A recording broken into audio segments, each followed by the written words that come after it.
মা, এই শ্যাম্পুটা কি নষ্ট হয়ে গেছে নাকি গো? এতক্ষণ ধরে শ্যাম্পু করলাম, একটু ফেনাই হলো না।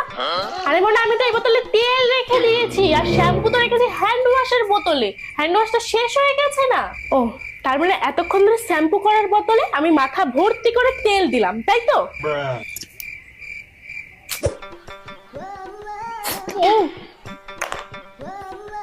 ও মা, এই বিস্কুট গুলোতে সার্ফের গন্ধ কেন বেরোচ্ছে? সার্ফের গন্ধ বেরোচ্ছে? আসলে তোর বাবা না এবার অনেক বিস্কুট এনেছে, আর এই সার্ফের কৌটোটা বড়, তাই জন্য এর মধ্যে বিস্কুট গুলো রেখে দিয়েছি। কিন্তু ভালো করে ধুয়ে নিয়েছিলাম, জানিস তো না? তুমি এগুলো কেন করো মা? এই অদল বদলটার দরকারটা কি? জলটা এরকম টেস্ট লাগছে কেন মা? ও মা, মনে তুই ওই বোতল থেকে জল খেয়েছিস? আমি তো ওর মধ্যে গঙ্গার জল ভরে রেখেছিলাম।